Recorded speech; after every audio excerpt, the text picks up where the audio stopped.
আমরা আজকের দিনের ছেলে মেয়ে আমরা ফিলই করতে পারি না পড়াশোনাটাকে। ইতিহাস এজন্য পড়ার খুব প্রয়োজন।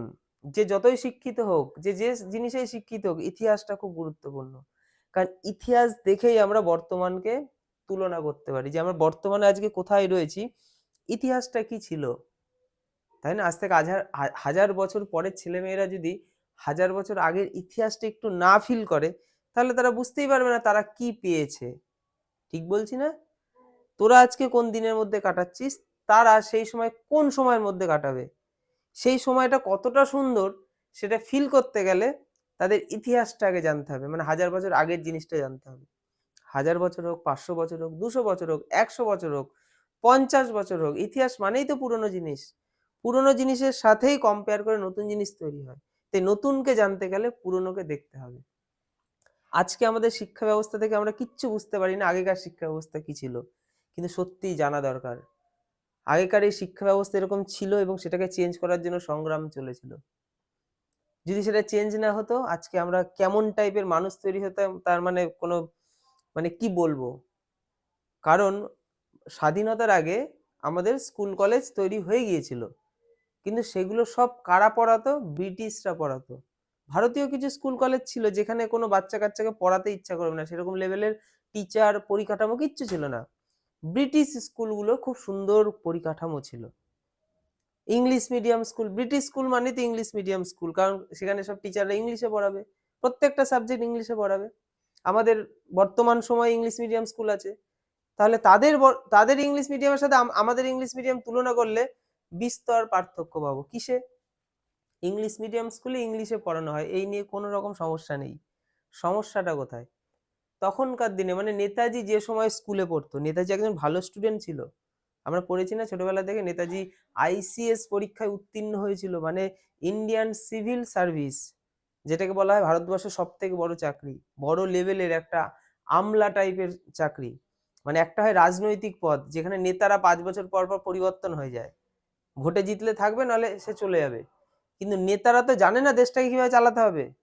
তাহলে সেই সিস্টেমটা কারা দেখিয়ে দেয়? এই আইসিএস, আইএএস, আইপিএস এরা হচ্ছে এরা তো আর ৫ বছর পর পর পরিবর্তন হয় না। এরা হয় প্রপার শিক্ষিত। এরা পুরো সিস্টেমটা দেখিয়ে দেয় নেতাটাকে যে এইভাবে আমাদের দেশ চলছে। এবং নেতারা জিনিসগুলো বোঝে, নেতারা যেরকমভাবে জিনিসটা বলে যে এটা করতে হবে, কিভাবে করতে হবে আমরা জানি না। তখন এই আইএএস, আইপিএস, আইসিএস এরা হচ্ছে সুন্দর একটা কাঠামো সিস্টেম তৈরি করে জিনিসগুলোকে সব রূপায়ণ করে। তাহলে তখনকার দিনের আইসিএস ইন্ডিয়ান সিভিল সার্ভিস এখনো রয়েছে সবথেকে বড় র‍্যাংকের চাকরি। সেই পরীক্ষায় সে উত্তীর্ণ হয়েছিল। মানে নেতাজি ছোটবেলা থেকে কত ভালো মানের স্টুডেন্ট ছিল এবং নেতাজির ফ্যামিলিও ছিল ভীষণ ভালো। তার ফ্যামিলিতে যারাই আরকি স্কুলে পড়তো টপার হতো। সেকেন্ড, থার্ড নয় একদম সর্বোচ্চ র‍্যাংক অর্জন করত এবং মানে কি বলে জেনেটিক ভাবে যদি দেখা যায় ফ্যামিলির সেই ব্রেনটাই সে পেয়েছে। তাই সেও ভালো স্টুডেন্ট ছিল। তাহলে একটা ভালো স্টুডেন্ট তখনকার সময় স্বাধীনতার সময় সে ভালো স্টুডেন্ট ভালো লেভেলে একটা চাকরি পাচ্ছে ব্রিটিশদের আন্ডারে বেশ খাবে দাবে ঘুরবে কি সুন্দর তার জীবনটা হবে। কিন্তু সে সেটা করেনি কিন্তু সে ওই পরীক্ষায় উত্তীর্ণ হয়ে দেখিয়ে দিয়েছে আমার মধ্যে শিক্ষাগত যোগ্যতা আছে।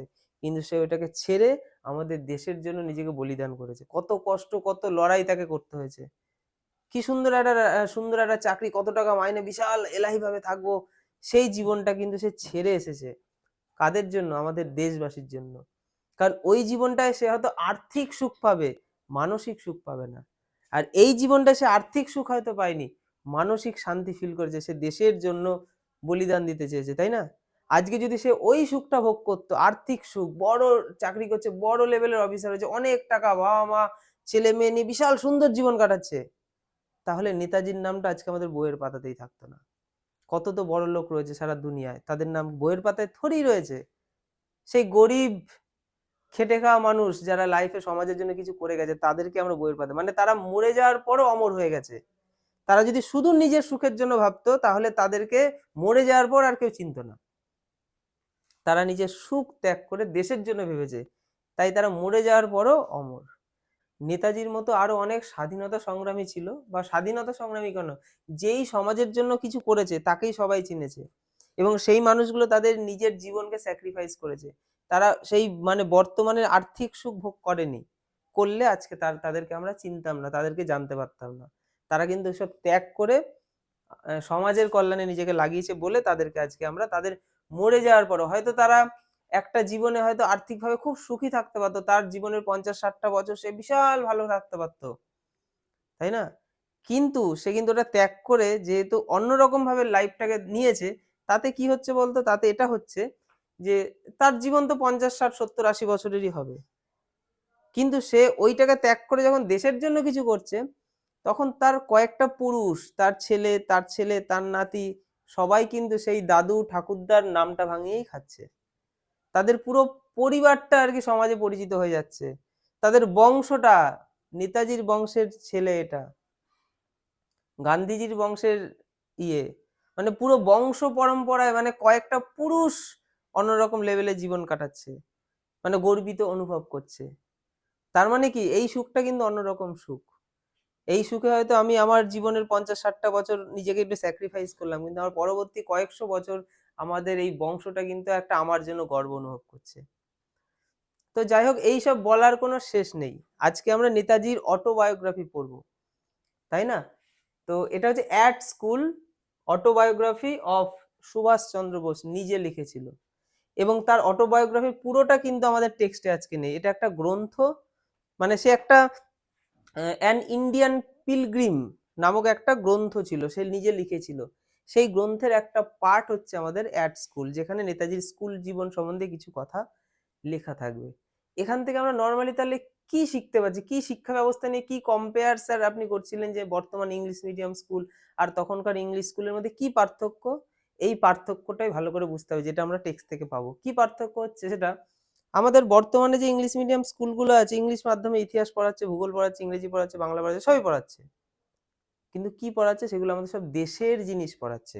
আমরা যখন ইতিহাস পড়ছি, ইতিহাস বইটাতে আমরা বাইরের দেশের বিভিন্ন জিনিস পড়ছি, নিজের দেশের সম্বন্ধেও জানতে পারছি প্রচুর। আমাদের দেশের রাজরাজারা কেমন ছিল, আমাদের স্বাধীনতার সময় সমস্ত কিছু জানতে পারছি। তখনকার মানে সেটা হচ্ছে আমাদের বাংলা মিডিয়াম স্কুলের ইতিহাসও আমরা এটা পাচ্ছি, আমাদের ইংলিশ মিডিয়াম স্কুলের ইতিহাসও আমরা এটা পাচ্ছি। কিন্তু তখনকার দিনে ইংলিশ মিডিয়াম স্কুলের ইতিহাস বই কি থাকতো? কি থাকতো? ইউরোপ, ইংল্যান্ডের ইতিহাস।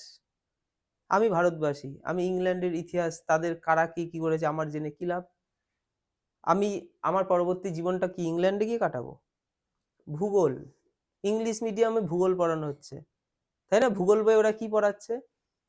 বর্তমান ইংলিশ মিডিয়াম স্কুলে ভূগোল কি পড়ছি আমরা? ভারতের ইংলিশ মিডিয়াম স্কুলগুলোতে ভারতের ভূগোল পড়ছি, তার সাথে বাইরের ভূগোল অবশ্যই পড়বো। আর ওরা কি করতো? ওদের ইউরোপ মহাদেশের ইংল্যান্ডের ভূগোলটা ইংলিশে পড়াচ্ছে। নেতাজি এর বিরোধিতা করেছিল। এটা ভারতীয়দের জন্য কখনোই ঠিক? তুই তোর নিজের এলাকার ইতিহাস জানবি, ভূগোল জানবি, তারপরেই তো তুই তোর এলাকার উন্নতি করতে পারবি, তাই না? এলাকার মধ্যে নিজেকে খুঁজে পাবি, এলাকার মানুষের মাতৃভাষাটা বুঝবি। তোকে মাতৃভাষা ওখানে পড়ানোই হচ্ছে না, তাহলে তোকে একটা গরিব মানুষ যখন তার দুঃখের কথাটা বলবে, তুই ফিল করতে পারবি? মাতৃভাষা না জানলে সে তো ইংলিশে তোকে দুঃখের কথা বলবে না, সে তো বাংলায় বলবে। ইংলিশ অবশ্যই শেখা দরকার মাতৃভাষাটা জেনে। আমি যদি আমার এলাকার মানুষকেই ভালো না রাখতে পারি, আমি সারা বিশ্বে ছুটে ছুটে চলেছি সারা দেশ মানে বিশ্ববাসীকে ভালো রাখার জন্য, এটা কখনোই ঠিক নয়। আমি রামকৃষ্ণ মঠ মিশনের কালচারের সাথে বহুদিন ধরে যুক্ত ছিলাম, এখনো আছি। ঠাকুর এবং মিশন এটাই বলে, কি বলে? আগে তুমি তোমার এলাকা আগে ঠিক রাখো, তারপর তুমি বাইরে বেরোবা। নিজের এলাকা যদি না ঠিক রাখতে পারি, নিজের পাড়ায় দেখতে পাচ্ছি দুঃখী মানুষটা বসে আছে, আর আমি 1000 কিলোমিটার দূরে গিয়ে একজন দুঃখী মানুষের দুঃখ মেটাতে যাচ্ছি, এটা কখনো ভালো জিনিস নয়। তোমার দুঃখ মেটানোর কাজ শুরু হবে তোমার নিজের বাড়ি থেকে, নিজের পাড়া থেকে, নিজের শহর, নিজের গ্রাম, নিজের এলাকা। তারপর তুমি বাইরের বিশ্বে ছোট। কিন্তু তুমি মাতৃভাষা না জানলে তো এগুলো কখনোই হবে না। তাই মাতৃভাষা শিক্ষাটা প্রয়োজন। কিন্তু তখনকার দিনে ইংলিশ মিডিয়াম স্কুলগুলোতে এসব ছিল না। ইংলিশ মিডিয়াম স্কুলে শুধুমাত্রই ব্রিটিশদের ইতিহাস, ভূগোল, তাদের রূপকথার কাহিনী সব ব্রিটিশ, মানে আমাদের দেশের কিচ্ছু নেই। তাহলে এই শিক্ষায় কিন্তু নেতাজি শিক্ষিত হয়েছিল। নেতাজির সময় অনেক মানুষ, নেতাজির মতো অনেক ছেলেমেয়েরা ছিল, তারা শিক্ষিত হয়েছিল। তারা কখনো কেউ প্রশ্ন তোলেনি, নেতাজি প্রশ্ন তুলেছে। নেতাজি সেটাকে অনুভব করেছে, পরিবর্তন করার চেষ্টা করেছে, সমাজকে জানিয়েছে, যার জন্য আজকে আমাদের পড়াশোনার মধ্যে আমরা কি পাচ্ছি? আমরা কি বিদেশি জিনিস একদম ভরে গেছে? আমাদের দেশীয় জিনিস রয়েছে, দেশের জিনিস আগে শিখবো, তারপর বাইরের জিনিস। আমাদের আমাদের পাঠ্যক্রমের মধ্যে দেশের এবং বিদেশের সব জায়গার সবই রয়েছে, কিন্তু দেশের জিনিসটা বেশি করে রয়েছে, যেটা সব থেকে বেশি জানতে হবে। তো নেতাজি এই মানে স্কুলে পড়াশোনা করেছে এবং তার স্কুলের সেই কাহিনীগুলো আজকে আমরা জানতে পারবো এবং তার ভাবনা চিন্তা সত্যি মহান ছিল এবং স্কুল জীবনের এই যে ভাবনাটা থেকেই কিন্তু সে আগামী দিনে স্বাধীনতা সংগ্রামে নিজেকে তুলে ধরতে পেরেছিল। কারণ ছোটবেলা থেকেই তার মধ্যে এই ভাবনাটা কিন্তু চলে এসেছিল যে এই জিনিসটা ঠিক হচ্ছে না। এমন নয় যে সে স্কুলের শেষ বেঞ্চের লাস্ট স্টুডেন্ট বলে সে এরকম নিন্দা করছে। সে ক্লাসে প্রথম হতো। সেই স্টুডেন্টটা তো সবসময় মানে সে কি থোড়ি কিছু বোঝে? সে তো তার মতো পড়বে, ভালো পড়া দেবে, নাম পাবে সেটা নিয়ে সে মজে থাকবে। সে প্রথম হচ্ছে ভালো পড়াশোনা করেও সে সেটার পার্থক্য অনুভব করা বোঝার চেষ্টা করছে যে এই জিনিসটা আমাদের ভারতীয় ছেলেমেয়েদের জন্য একদম ঠিক নয়। এই জিনিসটা আমরা আজকে আমাদের স্কুলে পাবো। আমাদের যেমন শ্রীমদ্ ভাগবত গীতা রয়েছে না? সেখানে কত ভালো, ভালো শ্লোক, ভালো, ভালো কথা রয়েছে। ব্রিটিশরা বাইবেল পড়াবে, বাইবেল। বাইবেলের তুমি অর্থ বোঝো কি না বোঝো তাতে কিছুই যায় আসে না। বাইবেলের মন্ত্রগুলো মুখস্থ করো। যেন আমরা পুরোহিত। তাই নেতাজি বলছে আমরা কি পুরোহিত নাকি? আমরা ধর্মগ্রন্থ মুখস্থ করে মন্ত্র উচ্চারণ করার জন্য পড়ছি? তো বাইবেল ঐরকম ভাবে স্কুলগুলোতে পড়ানো হতো। স্কুলগুলো খারাপ ছিল না, স্কুলগুলোর মান আমাদের ভারতীয় স্কুলের থেকে অনেক বেশি উন্নত ছিল, সেটাও আমরা পাবো। সে বলছে যে স্কুলের মান সেই সময় ভারতীয় যে সমস্ত স্কুল ছিল তার থেকে অনেক ভালো লেভেলের ছিল, কিন্তু শিক্ষার কাঠামো যেটার উপর তারা গুরুত্ব দিত সেই জিনিসটাই কিছুটা ভুল রয়েছে, যেখানে একটু ভারতীয় জিনিসগুলোকে আনা দরকার ছিল। নেতাজি এই কথাগুলো বলছে। আজকের ক্লাসে তোমাদের অর্ধেকটা ক্লাস হবে, পুরোটা হবে না। অর্ধেকের মধ্যে যেটুকু গুরুত্বপূর্ণ সেই প্রশ্নগুলো তোমাদের দিয়েছি, সেগুলো তোমরা বাড়ি থেকে পড়ে আসবে, খাতায় কিছুটা লিখে নিয়ে আসবে, এখানে এসে লিখবে। আমরা লিখতে পারি তো, কিছুটা হলেও তো লিখতে পারি তো লিখতে। তো আমরা সেই দক্ষতা দেখাবো এবং যে প্রশ্নগুলো তোমাদের দিয়েছি সেই প্রশ্নগুলো আজকের আমি যে টেক্সটটা পড়াচ্ছি, যে অংশটুকু পড়াচ্ছি সেইটুকুর মধ্যে থাকছে। I was nearing my 5th birthday. এই যে 5th বার্থডের মধ্যে দিয়ে আমরা কি বুঝতে পারছি? নেতাজির তখন 5 বছর বয়স। নেতাজি তার 5 বছর বয়সের সময় থেকে শুরু করছে বলা। আচ্ছা দেখো, আমরা বর্তমান সময় কি দেখতে পাই? 2 বছর 3 বছর বয়সে বাচ্চাদেরকে স্কুলে পাঠানো হয়। তখন স্কুলে পড়ার সবার ক্ষমতা যোগ্যতা ছিল না, আর একদম বাচ্চাদের তো একদমই না। একটা 4-5 বছরের বাচ্চা মানে কিন্তু অনেক কিছু টুকটাক বোঝে, স্কুলে কেউ যাচ্ছে না যাচ্ছে, বোঝার সেই বয়সটা হয়ে যায়। তো সেই সময় 5 বছর থেকেই মোটামুটি ভালো স্কুলগুলোতে নেওয়া হতো। বাকি স্কুলগুলোতে তো আরো বড় বয়স থেকে নেওয়া হতো, অথবা মানে সবাই পড়াশোনা তো করতো না, পড়াশোনা সবার জন্য ছিল না তখন। এখন তো সবাই পড়াশোনা করছে। তার জন্য আজকে দেখা যাচ্ছে তোমাদের ক্লাসে যে ছেলেগুলো পড়াশোনাই করে না ঠিকঠাক করে, তারা আসছে না। কিন্তু তারা যদি সেই সময় জন্মাতো তারা পড়াশোনাতে যোগ্যই হতো না পড়াশোনা। দেখো, I was nearing my 5th birthday, আমার তখন ছিল 5 নম্বর বার্থডে। তার মানে আমার বয়স তখন 5 বছর। জানুয়ারি 1902, মানে 1902 সালের জানুয়ারি মাসের কথা বলা হচ্ছে, যখন নেতাজির কত বছর বয়স? 5 বছর। তার মানে তার জন্ম কত সালে? কত সালে? 1897 সাল নাগাদ। তাহলেই তো 5 যোগ করে 1902 হচ্ছে। হোয়েন, যখন আই ওয়াজ টোল্ড, আমাকে বলা হয়েছিল, I would be sent to school, আমাকে স্কুলে পাঠানো হয়েছিল, মানে স্কুলে পাঠানো হবে সেটা আমাকে বলা হলো। কোন সময়? আমার যখন বয়স 5 বছর। I do not know how other children have felt in similar circumstances, মানে আমার জানা নেই বাকিরাও কি একই রকম সার্কামস্টেন্সেস মানে পরিস্থিতি কি অনুভব করে, কি রকম পরিস্থিতি সেটাই পরের লাইনে দেখো। বাট কিন্তু আই ওয়াজ ডিলাইটেড, কিন্তু আমি খুব আনন্দিত ছিলাম। মানে এখানে বলতে চাইছে যেটা সেটা বলি, যে স্কুলে আমাকে ভর্তি করা হচ্ছে। বাচ্চারা দেখবা স্কুলের নাম শুনলে বাচ্চা বয়স থেকে কান্না শুরু করে দেয়। আমি যখন ছোটবেলায় স্কুলে পড়তাম কত বাচ্চা দেখতাম মা নিয়ে আসছে কাঁদতে কাঁদতে, স্কুলে বসেও কাঁদছে, ছোটবেলার কথা বলছি একদম। তো নেতাজির ছোটবেলা থেকেই ইচ্ছে, মানে 5 বছরের আগে থেকে ইচ্ছে কবে সে স্কুলে যাবে। সে সামনে দিয়ে যেতে দেখতে সবাই স্কুলে যাচ্ছে, কিন্তু সে যেতে পারতো না, কারণ তার 5 বছর বয়স হয়নি।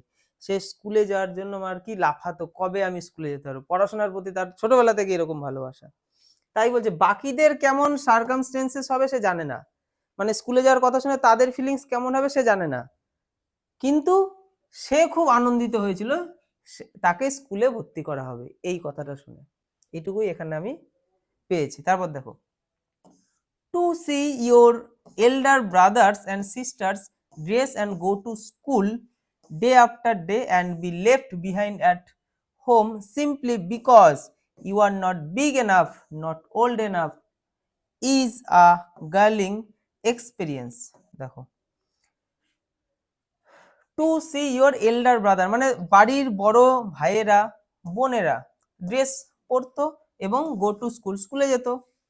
ডে আফটার ডে মানে দিনের পর দিন তাদেরকে দেখতে পেতাম আমি, বাড়ির ভাইরা বোনরা দিদিরা সব স্কুলে যাচ্ছে, তাই তো। And be left behind at home simply because মানে এখানে বলা হচ্ছে কিন্তু আমাকে বাড়িতে রাখা হতো, তার কারণটা কি?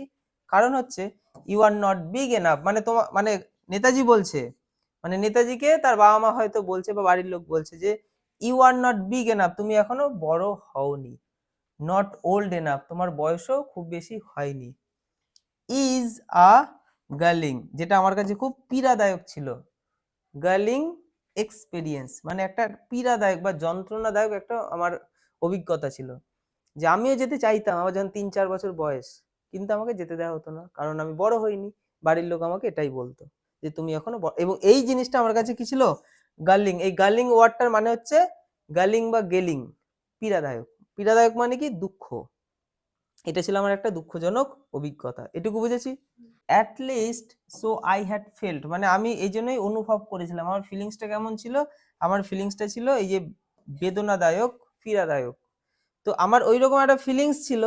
তারপরে যখন আমাকে বাড়ি থেকে বলা হলো স্কুলে পাঠানো হবে, তখন আই ওয়াজ ওভার জয়, তখন আমি খুব খুশি হয়ে গিয়েছিলাম। It was to be a red letter day. Red letter day মানে এটার মানে কি? একটা স্মরণীয় গুরুত্বপূর্ণ দিন। কোন দিন? যেদিন সে প্রথম স্কুলে যাবে। দেখো সেই দিনের ঘটনাটা শোনো। It was to be a red letter day for me, তার কাছে, এখানে মি মানে নেতাজির কথা বলা হচ্ছে, তাহলে নেতাজির কাছে এটা ছিল একটা স্মরণীয় দিন। At long last I was going to join the grown up respectable folks who did not stay at home. দেখো, at long last মানে শেষমেশ, I was going to join আমি জয়েন করতে চলেছি, কাদের সাথে? এই যে গ্রোন আপ রেসপেক্টেবল ফোকস মানে এই সম্মানীয়, রেসপেক্টেবল মানে সম্মানীয়, সম্মানীয় সেই লোকদের সাথে, সেই লোক মানে আমার ওই বাড়ির লোকগুলো যারা স্কুলে যেত তাদের সাথে আমি নিজেকে জয়েন করতে চলেছি। Who did not stay at home, যারা বাড়িতে থাকতো না। কোন দিন বাড়িতে থাকতো না? দেখো, এক্সেপ্ট অন হলিডেজ মানে ছুটির দিন ছাড়া কোনোদিনই তাদেরকে বাড়িতে দেখা যেত না, সেই মানুষগুলোর সাথে আমি অবশেষে জয়েন করতে চলেছি, মানে এখন আমিও বাড়িতে থাকবো না ছুটির দিন ছাড়া, মানে তার কত আনন্দ হচ্ছে, সে স্কুলে যাবে, এটুকু বুঝতে পারছি। তারপর দেখো, we had to start at about 10 AM, আমাদের স্কুলটা শুরু হতো কখন? 10টার দিকে, তাই 10টার দিকে আমাদেরকে শুরু করতে হতো, মানে স্কুলে যাওয়ার জন্য রেডি হয়ে যাওয়ার চেষ্টা শুরু করে দিতে হতো, মানে 10টার দিকে আমাদেরকে স্কুলে যেতে হতো। বিকজ কারণ দ্য ক্লাসেস কমেন্সড মানে শুরু হওয়া, এক্স্যাক্টলি অ্যাট 10 AM, কারণ আমাদের স্কুল 10টায় শুরু হয়ে যেত, তাই 10টার মধ্যে আমাদেরকে স্কুলে ঢুকতে হবে, সেই জন্য আমরা 10টার মধ্যে স্কুলে যাওয়ার জন্য পুরো রেডি হয়ে একদম ফিটফাট হয়ে থাকতাম। Two uncles of about the same age as myself were also to be admitted along with myself. দেখো, আমি শুধু স্কুলে ভর্তি হবে এমন নয়, আমার সাথে আমার দুটো কাকাও স্কুলে ভর্তি হবে, ঠিক আছে? কাকাও স্কুলে ভর্তি হবে, আঙ্কেল। হ্যাঁ, বাড়িতে অনেক থাকে না ছোট, হ্যাঁ এমন অনেকই দেখা যায় যে আমার বয়সের থেকে কয়েকটা এজের ছোট হচ্ছে আমার ভাগ্নে, এরকম তো থাকে, দিদিরা অনেক বড় হয়, এরকম দেখা যায়। তো আমার কাকারাও যাবে, আবার এমনও হতে পারে কাকাদের বয়স 5 বছরের বেশি, কিন্তু একই সময় স্কুলে ভর্তি করা হচ্ছে, কারণ তখন এমন কোনো ব্যাপার ছিল না যে একদম জন্মের পরই স্কুলে যেতে হবে, একটু বড় হবে, স্কুল যাওয়ার জিনিসটা বুঝবে যে স্কুলটা তার জন্য প্রয়োজন কিনা, তারপরে তো স্কুল। তাহলে অ্যাডমিট করা হবে, তাহলে এই জায়গাটা আমরা কি বুঝতে পারলাম? স্কুলে কারা কারা যাচ্ছে? নেতাজি নিজে যাচ্ছে এবং তার সাথে তার কিছু কাকা, ঠিক আছে, তারা একসাথে সব স্কুলে ভর্তি হচ্ছে। When we were all ready, দেখো এই জায়গার ঘটনাটা ভালো করে বুঝো, এখান থেকে প্রশ্ন আসবে। যখন আমরা সবাই প্রস্তুত, উই ওয়ার অল মানে প্রস্তুত আমরা যখন হয়ে গিয়েছিলাম, ওই আমার মধ্যে একটু বেশি তো উৎসাহ ছিল, তাই না? একটু বেশি ছটফট করছিলাম, স্কুলে যাব স্কুলে যাব, বাকিদের মধ্যে এরকম ব্যাপার ছিল না। We began to run towards the carriage. Carriage মানে কি? ক্যারেজ মানে হচ্ছে ওই ঘোড়ায় টানা গাড়ি, তখনকার দিনে ঘোড়ায় টানা গাড়ি ছিল, যে গাড়িতে বাচ্চারা বসে স্কুলে যেত, ইংলিশ মিডিয়াম স্কুলের গাড়ি। কি দারুণ না? এখন যদি ঘোড়ায় টানা গাড়িতে করে স্কুল, ইংলিশ মিডিয়াম স্কুলে বলবে এটা কি ইংলিশ মিডিয়াম না কোন মিডিয়াম? তো এখন আপডেটেড জেনারেশন। কিন্তু তখন এই ঘোড়ায় টানা গাড়িটা জুটতো না সবার কপালে। ইংলিশ মিডিয়ামে পড়তো বড়লোক বাড়ির ছেলেমেয়েরা ওই ঘোড়ায় টানা গাড়িতে করে যেতে পারতো। তো আমি এই টুয়ার্ডস মানে কি দিকে, আমি কোন দিকে ছুটেছিলাম? ওই গাড়িটার দিকে, কারণ গাড়িতে উঠে আমাকে স্কুলে যেতে হবে। এবার দেখো গাড়িটা সম্বন্ধে কি বলা হচ্ছে, which was to take us to school, যে গাড়িটা মানে যেটা আমাদেরকে নিয়ে কোথায় যাবে? স্কুলে যাবে। জাস্ট দেন, ঠিক তারপরেই, অ্যাজ ইল লাক, ইল লাক মানে দুর্ভাগ্য, ইল মানে খারাপ, লাক মানে ভাগ্য, তাহলে দুর্ভাগ্য আসলো আমার মধ্যে। ইল লাক উড হ্যাভ ইট মানে দুর্ভাগ্য চলে আসলো। কি দুর্ভাগ্যটা ছিল? দেখো দুর্ভাগ্য হচ্ছে আই স্লিপড অ্যান্ড ফেল, আমি স্লিপ কেটে গেলাম এবং পড়ে গেলাম, যেটা ঘটে স্বাভাবিকভাবে, এটাই ঘটে। হুটোপাটা করে কোনো কিছু যদি খুব মজা করে কিছু পেতে চাই তখন এই জিনিসটা ঘটে, তাই তো? আমি স্লিপ কেটে গেলাম এবং আমি পড়ে গেলাম, এটুকু বুঝেছি সবাই? আই ওয়াজ হার্ট অ্যান্ড মানে হার্ট মানে আঘাত, আমার আঘাত লাগলো, পড়ে গেলে তো আঘাত লাগবে। I was heart and with a bandage round my head, এবং আমার মাথায় ব্যান্ডেজ বেঁধে দেওয়া হলো, পড়ে গেলাম, মাথা ফেটে গেল, ব্যান্ডেজ বাঁধা হলো। I was order to bed, এবং আমাকে অর্ডার দেওয়া হলো বিছানায় শুয়ে থাকতে হবে, বাবা আর কোনো উপায় নেই, আজকে আর স্কুল তোমার যাওয়া হবে না। The rumbling of the carriage wheels, দেখো হুইলস মানে চাকা, তাহলে ক্যারেজ ওই গাড়ির, রাম্বলিং, রাম্বলিং মানে হচ্ছে এখানে শব্দকে বলা হচ্ছে, তাহলে গাড়ির চাকার শব্দ। গ্রিউ ফেইন্টার, ফেইন্টার মানে হালকা হয়ে যাওয়া, মানে আস্তে আস্তে কমে আসা। ইন দ্য ডিস্টেন্স, যত দূরে যাচ্ছে, তার মানে এগুলো সব কারা অনুভব করতে পারে? যারা চেয়েছিল ওখানে যাবে কিন্তু যেতে পারলো না, সে বিছানায় শুয়ে এটাই অনুভব, এটাই সে ভাববে এবং তার কানে এটাই আসবে, সে অন্য কোনো আওয়াজ শুনতেও পাবে না। সে তখন কি শুনতে পাচ্ছে? বিছানায় শুয়ে এটাই শুনতে পাচ্ছে যে গাড়ির চাকার যে আওয়াজ, টক টক টক টক, খটখট খটখট, যা আওয়াজই হোক, সেটা আস্তে আস্তে হালকা হয়ে যাবে, তার মানে গাড়িটা আস্তে আস্তে যাচ্ছে যাচ্ছে যাচ্ছে, মানে অনেক দূরে চলে গেল, মানে আমার আর স্কুলে যাওয়া হলো না। The lucky ones had gone, তাহলে লাকি যারা, এখানে লাকি বলা আছে দেখেছো, লাকি মানে যারা স্কুলে যেতে পারলো তারা লাকি, তাহলে lucky ones had gone, lucky মানুষগুলো চলে গেছে, বাট কিন্তু there I lay with darkness staring me, তারা লাকি, লাকি মানুষগুলো স্কুলে চলে গেল, কিন্তু আমি, লে মানে শুয়ে থাকা, আমি শুয়ে থাকলাম, উইথ ডার্কনেস স্টিয়ারিং, আমি অন্ধকারের দিকে তাকিয়ে হতাশ হয়ে শুয়ে থাকলাম। কি হলো? ছোট্ট একটা মুহূর্তের জন্য আমার সব আশার ধ্বংস হয়ে গেল। In the face and my fond Hopes dash to the ground, আমি অন্ধকারের দিকে তাকিয়ে শুয়ে থাকলাম এবং আমার সমস্ত আশা, ঠিক আছে, ড্যাশ টু দ্য গ্রাউন্ড, একদম ভেঙে চূর্ণ বিচূর্ণ হয়ে মাটিতে পড়ে গেল। মানে আমি যেটা চাইলাম, যেটা করব ভাবলাম, অতি উৎসাহের জন্য আমার আর স্কুলেও যাওয়া হলো না, বিছানায় শুয়ে থাকলাম, সব আশা ভেঙে গেল। 24 আওয়ার্স লেটার, 24 ঘন্টা পর, কত ঘন্টা? 24 ঘন্টা পর, আই ফাউন্ড সোলেস, সোলেস মানে সান্ত্বনা, আমি মানে আমাকে সান্ত্বনা দেয়া হলো, আমি সান্ত্বনা পেলাম। তাহলে সান্ত্বনা পেলাম মানে এখানে বলা হচ্ছে তারপর সে আবার স্কুল যাওয়ার সুযোগ পেল, মানে আজকে হয়নি তো কি, তার একদিন দুদিন পরেই তাকে আবার স্কুলে পাঠানো হলো। Ours was a missionary school, mean primary for European, দেখো আমাদের স্কুলটা কেমন, আওয়ার্স ওয়াজ মিশনারি, আমাদের স্কুলটা হচ্ছে কি মিশনারি, মিশনারি কথাটা হচ্ছে ধর্মপ্রচারক, মানে মিশনারি ধর্মের স্কুল ছিল হচ্ছে যেটা, মিশনারি মানে এখানে বলতে চাইছে ব্রিটিশদের স্কুল, ঠিক আছে? আচ্ছা, এটা হচ্ছে প্রাইমারি সেকশন, সে ছোটবেলায় প্রাইমারি সেকশনেই তো ভর্তি হবে, তাই না? ইউরোপিয়ান প্রাইমারি সেকশনের স্কুল। অ্যান্ড অ্যাংলো ইন্ডিয়ান, এবং ভারতে বসবাসকারী ইংরেজদের কি বলে? Anglo Indian. আমরা অ্যাংলো ইন্ডিয়ান ওয়ার্ডটা অনেক শুনেছি কিন্তু ভালো মতো অর্থ এর আগে বুঝিনি, এখন বুঝে নাও। ভারতে বসবাসকারী ইংরেজ মানে যে ইংরেজরা ভারতে এসে বসবাস করছে কর্মসূত্রে, তাদেরকে বলে অ্যাংলো ইংলিয়ান, অ্যাংলো ইন্ডিয়ান। এবং তাদের ছেলে মেয়েরাও তো ভারতে জন্মায়, কিন্তু দেখতে হবে ব্রিটিশদের মতনই, এবং তাদের মাতৃভাষাও ব্রিটিশ, ব্রিটিশদের মতনই কালচার, কথাবার্তা সবই তার মধ্যে থাকবে, কিন্তু তারা অ্যাংলো ইন্ডিয়ান, তারা কর্মসূত্রে ভারতে এসছে, কারণ তখনকার ব্রিটিশরা তো চাকরি পেত এই দেশে, এই দেশে এসে এই দেশে ছেলে মেয়েদের পড়াতো, হ্যাঁ না, বেশ মজার ছিল। এগুলো হচ্ছে অ্যাংলো ইন্ডিয়ান। তাহলে স্কুলটা ছিল হচ্ছে অ্যাংলো ইন্ডিয়ান স্কুল। আচ্ছা দেখো, European and Anglo Indian boys and girls with a limited number of seats about 15% for Indians. দেখো স্কুলটা কিসের, তাহলে বুঝতে পারলাম ইউরোপিয়ান এবং অ্যাংলো ইন্ডিয়ান ছেলেমেয়েরাই কিন্তু এই স্কুলে পড়বে, সাধারণ ভারতীয়দের জন্য নয়। অ্যাংলো ইন্ডিয়ান যারা ভারতে থাকতো তাদের ছেলেমেয়েরা পড়বে, ইউরোপিয়ানরা পড়বে, ভারতীয়রাও পড়বে। তবে ভারতীয়রা কত, 100 জন যদি স্টুডেন্ট ওইখানে নেওয়া হতো, তার মধ্যে 15 জন ভারতীয়দের জন্য সিট ছিল, 85 জন হচ্ছে অ্যাংলো ইন্ডিয়ান আর ইউরোপিয়ানদের জন্য।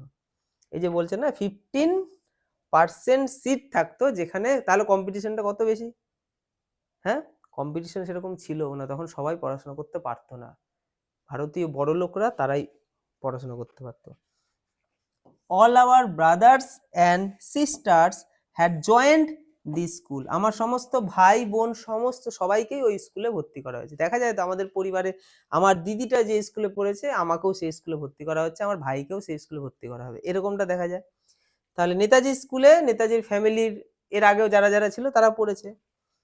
অ্যান্ড সো আই ডিড, এবং আমাকেও সেখানে ভর্তি করা হলো এবং আমারও সেখানেই পড়াশোনা চললো। এটুকু বুঝেছি সবাই? I do not know why our parents had selected this school, মানে আমি জানি না কেন আমাদের মানে আমার বাবা মা এই স্কুলটাকেই পছন্দ করে, এই স্কুলটাকে কেন তারা সিলেক্ট করেছে আমি জানি না। বাট কিন্তু আই প্রিজিউম, আমার আন্দাজ, মা বাবা আমাকে বলেনি কিন্তু আমি আন্দাজ করতে পারছি কেন ভর্তি করেছে। তার কারণটা দেখো, আমি আন্দাজ করছি, ইট ওয়াজ বিকজ, কারণ we would master the English language better and sooner there than elsewhere, মানে এই স্কুলে পড়লে ইংলিশ ভাষা বেটার মানে আরো ভালোভাবে রপ্ত করতে পারবো আমি, অ্যান্ড সুনার খুব তাড়াতাড়ি রপ্ত করতে পারবো, দেয়ার দ্যান এলসওয়্যার অন্যান্য জায়গার তুলনায়, মানে অন্যান্য স্কুলে ভর্তি হলে ইংলিশটা যত তাড়াতাড়ি শিখতে হবে তার থেকে অনেক তাড়াতাড়ি এই স্কুলে পড়লে শিখতে পারবো। এই কারণেই হয়তো আমার বাবা মা এই স্কুলে আমাকে ভর্তি করেছে, বুঝতে পারছি। And knowledge of English had a premium in those days, এবং সেই সময় ইংলিশের চাহিদা ছিল বিরাট পরিমাণে। প্রিমিয়াম মানে এখানে বলতে চাই চাহিদাকে, মানে সেই সময় ইংলিশ ভাষার প্রতি খুব জোর দেওয়া হতো, কারণ ব্রিটিশরা তো আমাদের দেশের সব লিডার, তাদের সাথে কোঅপারেট করে কোনো একটা যদি জব পেতে হয় তোমাকে ইংলিশ জানতেই হবে। তাহলে সেই সময় ইংলিশ ভাষার যেহেতু গুরুত্ব খুব বেশি, তাই ইংলিশ ল্যাঙ্গুয়েজের উপর গুরুত্ব দেওয়া হতো এবং এই স্কুলগুলোতে ইংলিশটা খুব ভালো শেখানো হতো, যেখানে অ্যাংলো ইন্ডিয়ান বাচ্চারা পড়তো, ইউরোপিয়ান বাচ্চারা পড়তো। তাই নেতাজির বাবা মাও সেই স্কুলেই তাকে ভর্তি করেছে। আই স্টিল রিমেম্বার দ্যাট, মানে আমার এখনো মনে আছে যে when I went to school I had just learned the English alphabet and no more, আমার স্পষ্ট মনে আছে। নেতাজি অটোবায়োগ্রাফিতে ছোটবেলায় বসে লিখছে না, বড় অবস্থায় ছোটবেলার কথাগুলো মনে করছে আর লিখছে। তাই বলছে, নেতাজি বলছে আমার এখনো মনে রয়েছে, কি মনে রয়েছে, যে আমি ওই স্কুলে ঢুকে কি শিখেছিলাম, আমি শিখেছিলাম ইংলিশ অ্যালফাবেট, নো মোর, তাছাড়া আর বেশি কিছু আমি শিখতে পারিনি। স্কুলে পড়েছি 4-5 বছর, 6 বছর, 7 বছর, যাই হোক ওই স্কুলে, কিন্তু ইংলিশ অ্যালফাবেট মানে এবিসিডি ছাড়া খুব একটা বেশি কিছু আমি শিখতে পারিনি। কেন? কারণ ওই যে আমি একটু আগে বলেছিলাম যে বাইবেল শেখানো হচ্ছে, বাইবেলের ধর্মগ্রন্থ মুখস্থ করানো হচ্ছে। গীতা পাঠ দেখতে পাই নবদ্বীপে অনেক জায়গায় শেখায়, শ্লোক মুখস্থ করাচ্ছে, বাচ্চা বাচ্চা ছেলে মেয়ে শ্লোক মুখস্থ করছে। কি হবে, কি হবে এসব করে? অর্থ বুঝতে হবে তো তাকে, আর অর্থ বোঝার বয়স কি ওই ছোট্ট বাচ্চাগুলোর? সে ওই অর্থ বুঝে কোনো জীবনে কোনো কিছু সেই সময়ের জন্য তার ঠিকঠাক সময়? নেতাজি কিন্তু বাইবেল খুব সুন্দর বুঝেছিল, বাচ্চা বয়সে বুঝতে পারেনি। নেতাজি এরপরে বলবে, আমি যখন কলেজে পড়ি তারপরে বাইবেলটা আমার খুব ভালো লেগেছিল, ছোটবেলায় আমাকে বাইবেল পড়েছিলাম কিছু বুঝিনি, আমার ভালোই লাগেনি, শুধু মুখস্থ করাতো। তো আমার মনে হয়, আমি জানি না এটা বলাটা ঠিক হবে কিনা, বর্তমানে বিভিন্ন জায়গায় যারা গীতা পাঠ করাচ্ছে তারা যদি এই অর্থটা বোঝানোর চেষ্টা করে তাহলে বলবো ঠিকঠাক, তাহলেও খুব ঠিকঠাক বলতে পারবো না, কারণ একটা বাচ্চা বয়সের জন্য ওটা ধারণ করার মতো সেই বয়সটা নয়। একটা বড় বয়সে একটা মানুষ যেটা বোঝে সুন্দর করে, সেটা ছোট বয়সের বাচ্চারা বোঝে না। তো মুখস্থ নয়, তাই কি বলছে, নেতাজি ওইখানে গিয়ে শুধু অ্যালফাবেট শিখেছিল, এবিসিডি, আর বেশি কিছু শিখতে পারেনি। হাউ আই ম্যানেজড মানে আমি কি করে নিজেকে ম্যানেজ করেছিলাম, সামলে নিয়েছিলাম। টু গেট অ্যালং উইথ মানে অ্যালং মানে along without being able to speak a word. আমি তো সেরকম ইংলিশে ভালো কথাই বলতে পারতাম না। ওই স্কুলে যারা ইংলিশে কথা বলতে পারবে না, ইংলিশটা ভালো করে বুঝবে না, তাদের জন্য তো একদমই না। কিন্তু আমি সামলে নিয়েছিলাম কোনো না কোনোভাবে। ঠিক আছে? তো সেই জিনিসটা দেখে অবাক, মানে সে এখন এখন বর্তমানে নেতাজি অবাক হচ্ছে যে আমি তো স্কুলে গিয়ে অ্যালফাবেটই নর্মালি শিখেছিলাম, বাদ বাকি তো কিছু আমার মাথায় সেরকম ঢোকেনি। কিন্তু এই সব এত কিছুর পরও আমি কি করে সামাল দিয়ে ওই স্কুল উত্তীর্ণ হয়েছিলাম কে জানে। নেতাজি সেটা ফিল করে বলছে, I have not yet forgotten one of my first attempts at English. কি বলছে? I have not yet forgotten one of my first attempt at English. দেখো ইংলিশের প্রথম দিনের তার অ্যাটেম্পটা কিন্তু সে এখনো ভুলতে পারেনি। মানে প্রথম দিন তার সাথে কি ঘটেছিল। We had been given slate pencil and told to sharpen them before trying to write। তাহলে লেখার আগে আমাদেরকে কি দেওয়া হতো? স্লেট আর পেন্সিল, তাই তো? স্লেট পেন্সিল দেওয়া হতো এবং বলা হতো পেন্সিলগুলোকে চোখ্খা করো। ছোটবেলায় যদি কারোর মনে পড়ে বুঝতে পারবে যে একটু পেন্সিলটাকে ঘষে ঘষে চোখ্খা করতে হয়, লেখাটা ভালো হতো। তো প্রথম দিন আমাদেরকে বলা হয়েছিল এই যে স্লেট পেন্সিল দিলাম, পেন্সিলগুলোকে চোখ্খা করো, লিখতে হবে। এই ঘটনাটা তার এখনো মনে আছে। এগুলো হয় কিছু কিছু ঘটনা এমন থাকে না, প্রথম মজাদার ঘটনা, তার কাছে সেই জিনিসটা খুব মজাদার লেগেছিল এবং তার এখনো পরিষ্কার মনে আছে। Mine was done better than that of my uncle মানে আমি আমার আঙ্কেল গুলোর থেকে বা আঙ্কেলের থেকে আমি খুব ভালো ছিলাম পড়াশোনা সেই সময়। সো সুতরাং I pointed that out to our teacher by saying, তাই আমি আমার টিচারকে বলেছিলাম রণেন্দ্র মঠ আই সোর, রণেন্দ্র মোট আই সোর, এটা তার ইংলিশ বাক্য ছিল। ঠিক আছে, সে ফিল করছে আমি আমার কাকাদের থেকে একটু ভালোই ছিলাম, তাই আমি আমার টিচারকে একদিন বলেছিলাম, কি বলেছিলাম? এই যে রণেন্দ্র মট আই সোর অ্যান্ড থট, এবং আমি ভেবেছিলাম সেই সময় আমি কি ভেবেছিলাম? দ্যাট যে I had talked in English, এবং আমি ইংলিশে কথা বলা শিখে গেছি, কথা বলছি। আমার এই ওয়ার্ড মানে এই সেন্টেন্সটার মধ্যে আমি ফিল করছি আমি বলে ফেলেছি, আমি ইংলিশে বলতে পারছি, এরকম একটা উদ্ভট ওয়ার্ড তখন আমার মনে হয়েছিল। এখন তো বড় হয়ে সব বুঝতে পারছি। Our teachers were Anglo Indian. দেখো এবার কি বলা হচ্ছে, আমাদের টিচার গুলো কেমন ছিল, শিক্ষক শিক্ষিকারা কেমন ছিল? ওয়ার অ্যাংলো ইন্ডিয়ান, তারা সব অ্যাংলো ইন্ডিয়ান ছিল। অ্যাংলো ইন্ডিয়ান মানে কি একটু আগে বললাম, হ্যাঁ, যে সমস্ত ব্রিটিশরা ভারতে বসবাস করে সেই ভারতীয় ব্রিটিশরা হচ্ছে সেখানকার শিক্ষক শিক্ষিকা। অ্যান্ড মোস্টলি লেডিস, এবং তাদের মধ্যে বেশিরভাগই কেমন ছিল? সব মহিলা শিক্ষিকা। আমরা ছোটবেলায় দেখতেই পাই, মানে ছোটবেলায় স্কুলগুলোতে কিন্তু শিক্ষকের থেকে শিক্ষিকা বেশি থাকে। কেন? শিক্ষিকারা বেশি ধৈর্যশীল হয়, মেয়েরা বেশি ধৈর্যশীল হয় ছেলেদের তুলনায়। ছেলেরা রেগে গেলে তাহলে বাচ্চাটা তুলে আছাড় মেরে দিল, ঠিক আছে? মেয়েরা সেটা করবে না, মেয়েরা ধৈর্যশীল হয়। তাই ছোট স্কুলের বেশিরভাগই মহিলা শিক্ষিকা হয়। তো সেই স্কুলেও সব বেশিরভাগই ছিল ladies, with the exception of the headmaster and headmistress. তাহলে হেডমাস্টার হেডমিস্ট্রেস ছাড়া বাদ বাকি সবাই ছিল অ্যাংলো ইন্ডিয়ান। ঠিক আছে? Mister and Mrs Young who had come out from England. তাহলে এবার স্কুলের কিছু শিক্ষিকা নিয়ে মানে শিক্ষক শিক্ষিকা নিয়ে নেতাজি এখানে কিছু বলছে। স্কুল সম্বন্ধে বললো, স্কুলে যাওয়ার প্রতি ইচ্ছা দেখালো। এবার স্কুল সম্বন্ধে কিছুটা জানতে হবে তো। এখানে কিন্তু স্কুলের নিন্দা নেই, এখানে স্কুলের ভালো কথাই বলা হচ্ছে, যে স্কুলে কিভাবে কিভাবে কি ফিলিংস পেয়েছিল। ভালো মন্দ মিশিয়েই থাকবে, শুধু ভালো নয়, ভালো মন্দ মিশিয়ে। দেখো তাহলে mister and Mrs Young who had came out from England, এরা দুজন এসেছিল কোথা থেকে? এরা এসেছিল ইংল্যান্ড থেকে।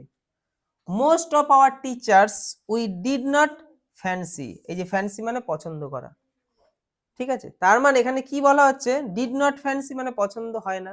তার মানে ওই স্কুলের বেশিরভাগ শিক্ষক শিক্ষিকাকেই নেতাজির পছন্দ হতো না। নেতাজি কেন, নেতাজির মতো আরো যে সমস্ত স্টুডেন্ট আছে তাদেরও হয়তো অনেকের পছন্দ হতো না, বিশেষ করে নেতাজির তো পছন্দই হতো না।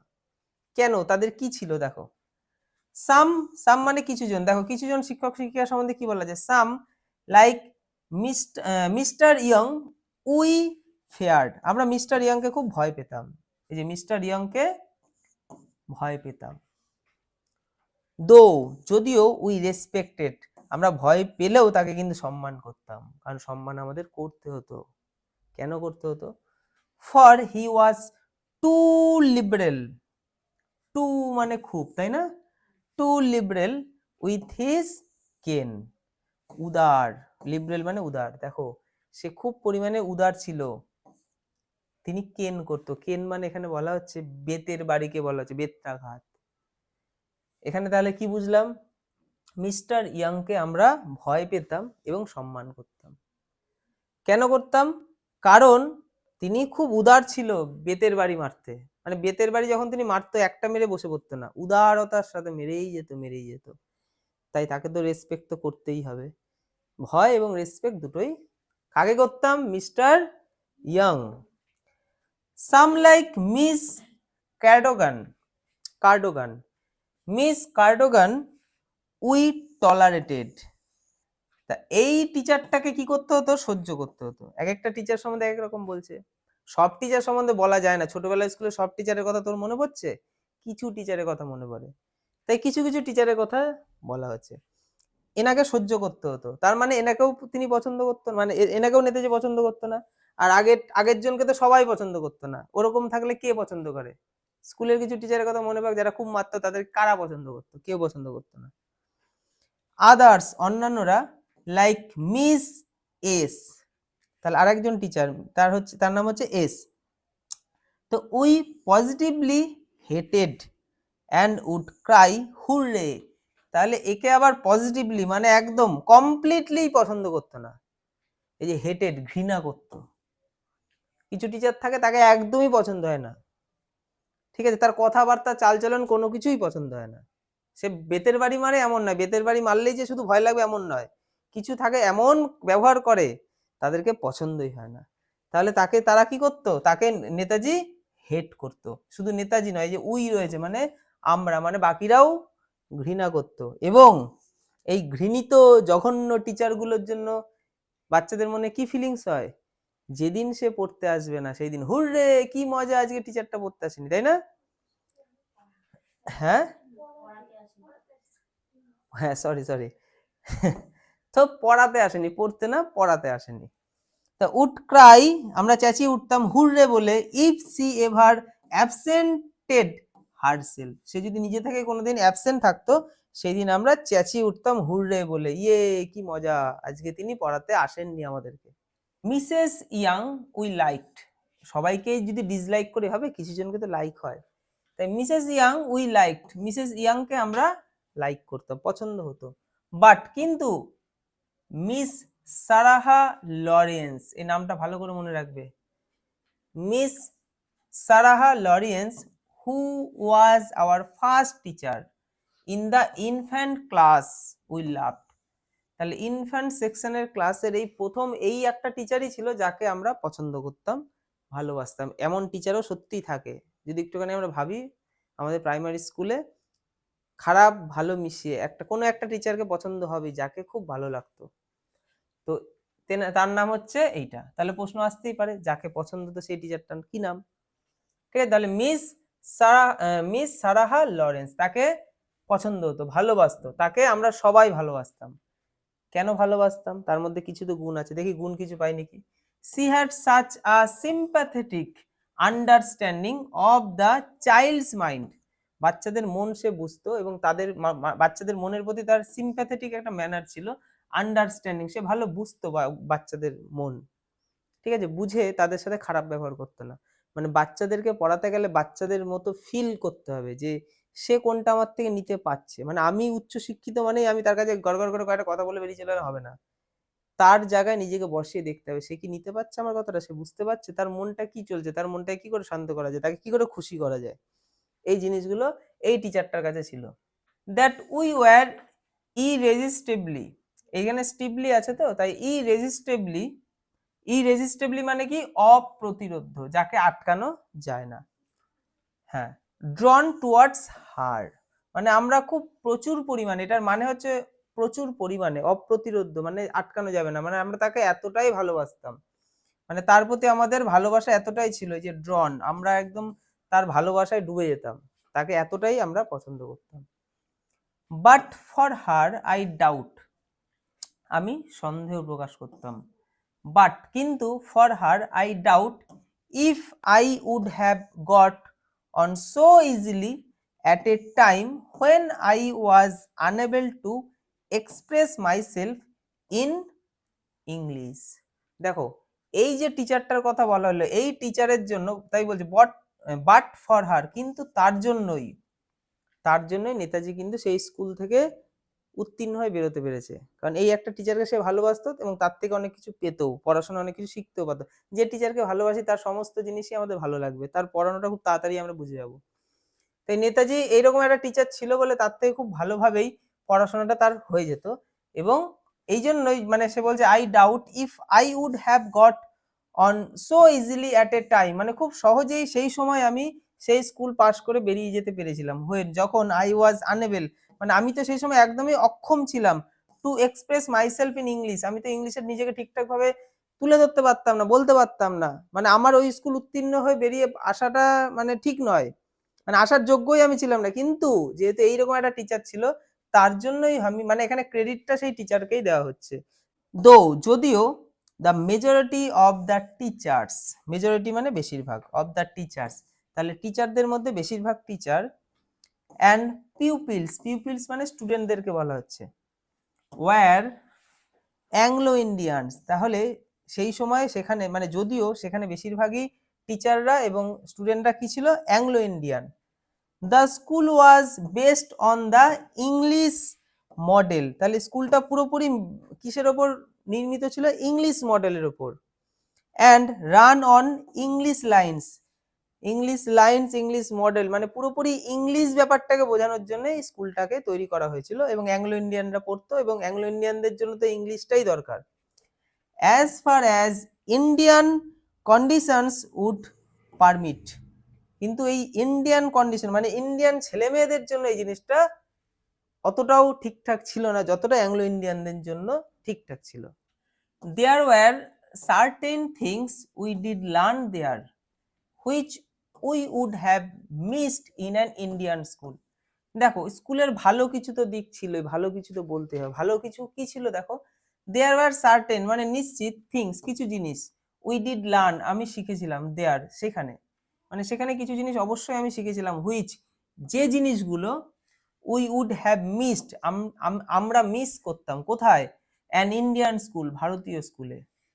ওই সময় ওই স্কুলে আমরা এমন কিছু জিনিস পেয়েছিলাম যেগুলো ওই সময় যে সমস্ত ভারতীয় স্কুল ছিল সেখানে পড়লে আমি হয়তো ওগুলো পেতাম না। কোন জিনিসগুলো, চলো সেই জিনিসগুলো দেখি।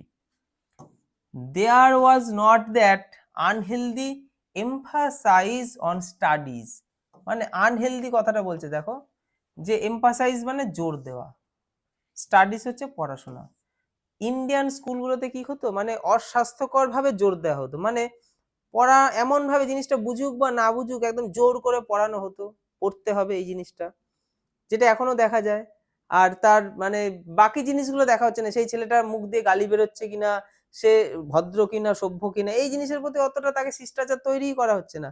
ওই এগুলো আছে, এগুলো পড়তে হবে, পড়ো, না পড়লে মারবো বকবো এই সমস্ত চলতো। কিন্তু ইংলিশ মিডিয়ামে এরকমটা চলতো না, কারণ ওখানে ওই শিষ্টাচার, ভদ্রতা, সভ্যতা, পড়াশোনার পাশাপাশি এই জিনিসগুলো দেখা হতো। কারণ সত্যি একটা বাচ্চা স্টুডেন্ট শিক্ষিত করা মানে ইতিহাস ভূগোল শুধু জানালে হবে না, তাকে শিষ্টাচার হতে হবে, ভদ্র সভ্য, এগুলো পড়াশোনার একটা দিক। ভদ্র সভ্য বানাতে পারলাম না, শুধু একটু কিছু শিখিয়ে নাম্বার পারলাম, ওটা পড়াশোনা ওখানে ব্যর্থ হলো, তাই না? একটা কুকুরকে তুমি ইতিহাস ভূগোল পড়িয়ে দিলা কিন্তু সে কামড়ানো ভুললো না, তাহলে সে শিক্ষিত হলো? Which obtain in Indian school, তাহলে ভারতীয় স্কুলগুলোতে যে জিনিসগুলো ঘটতো ওই স্কুলে সেটা হতো না, মানে সেই দিক থেকে ওই স্কুলগুলো অনেক ভালো ছিল। আউটসাইড স্টাডিজ, দেখো আউটসাইড স্টাডিজ মানে পড়াশোনার বাইরে, ওই স্কুলগুলোতে পড়াশোনার বাইরে আর কি কি করানো হতো, outside studies more attention was given to department, দেখো পড়াশোনার বাইরেও অ্যাটেনশন দেওয়া হতো, লক্ষ্য দেওয়া মানে গুরুত্ব দেওয়া হতো, অ্যাটেনশন দেওয়া হতো, ওয়াজ গিভেন টু ডিপার্টমেন্ট, কি কি জিনিসের উপর মানে মানে অ্যাটেনশনটা দেওয়া হতো, দেখো ডিপার্টমেন্ট মানে শিষ্টাচার, নিটনেস মানে একটা পরিষ্কার পরিচ্ছন্ন ব্যাপার, মানে একটা শিষ্টাচার তোমার থাকবে। শিষ্টাচার কথার অর্থ হচ্ছে যে তুমি একটা ভদ্র সভ্য সুন্দর কথা বলছো, সম্মান করছো, এটাকে বলে শিষ্টাচার, যেটাকে ইংলিশে বলে ডিপোর্টমেন্ট। আর একটা নিটনেস, তোমার মধ্যে একটা পরিষ্কার পরিচ্ছন্ন ব্যাপার রয়েছে, তুমি নোংরা চোংরা ভাবে আসছো না, এটাকে বলে নিটনেস। অ্যান্ড পাংচুয়ালিটি, পাংচুয়ালিটি মানে একটা টাইমের ব্যাপার, যে এই টাইমে স্কুলে আসতে হবে, এই টাইমেই ঢুকছি, আমি অনেক পরে আসছি না, এই টাইমে ছুটি হবে, এই টাইমের পরেই আমি বেরোবো, আমি আগে বেরিয়ে যাচ্ছি না, এগুলোকে কি বলে পাংচুয়ালিটি। মানে একটা পাংচুয়াল টাইম সম্বন্ধে পাংচুয়াল ব্যাপার, এই সমস্ত জিনিস স্কুলে শেখানো হতো। Punctuality than is done in an Indian school, Indian স্কুলে সেই সময় এই জিনিসগুলো হয়তো ঠিকঠাক ভাবে শেখানো হতো না বা শেখানোই হতো না, সেই তুলনায় এই স্কুল তো ভালো ছিল, এই স্কুলেতে এই জিনিসগুলো ছিল। In the matter of studies, মানে পড়াশোনা সংক্রান্ত এখানে যদি কিছু বলতে হয়, দেখো the students received more individual attention, মানে প্রত্যেকটা স্টুডেন্টকে ইন্ডিভিজুয়াল অ্যাটেনশন দেওয়া হতো, মানে ওই স্কুলগুলো যারা পড়তো প্রত্যেকটা বাচ্চাকে টিচাররা গুরুত্ব দিয়ে, সমান গুরুত্ব দিয়ে পড়াতো। প্রাইমারি স্কুল বা নর্মাল ভারতীয় স্কুলগুলো যেটা ঘটে, পড়ালাম পড়ে নাও, কে কি করছে আমার দেখার দরকার নেই, কিন্তু ওখানে ইংলিশ মিডিয়াম স্কুলগুলোতে এটা হয় না। যেমন প্রাইভেট টিউশনগুলোতে কি হয়, সবার নাম ধরে আমি ডাকছি, সবার দিকে তাকাচ্ছি, সবার ফোকাসড ফলো করছি। সরকারি স্কুল বা নর্মাল ওই ধরনের স্কুলে ওগুলো হয় না, তারা তাদের কাজ করে দিয়ে চলে যায়, তাই তো। কিন্তু এই স্কুলে যারা পড়তো তাদের সবার প্রতি একটা অ্যাটেনশন থাকতো, মানে এই স্কুলগুলোয় পড়লে আর প্রাইভেট টিউশনে পড়ার দরকার নেই, এমন ভাবে পড়ানো হতো। At the hands of their teacher, মানে প্রত্যেকটা টিচার সমান সমান গুরুত্ব এবং সমান মানে সুন্দরভাবে প্রত্যেকটা বাচ্চার প্রতি ফলো করতো। অ্যান্ড দ্য ডেইলি ওয়ার্ক, প্রত্যেক দিনের কাজ, বাড়ির কাজ যে দেওয়া হতো, ওয়াজ ডান মোর রেগুলারলি, প্রত্যেক দিন সুন্দরভাবে বাড়ির কাজ দেওয়া হতো এবং তারা করে নিয়ে আসতো, মানে টিচাররা সুন্দরভাবে দেখতো। অ্যান্ড সিস্টেমেটিক্যালি, এবং একটা সিস্টেম মেনটেন করা হতো, সিস্টেমেটিক্যালি সুন্দরভাবে দেওয়া হতো, নেওয়া হতো।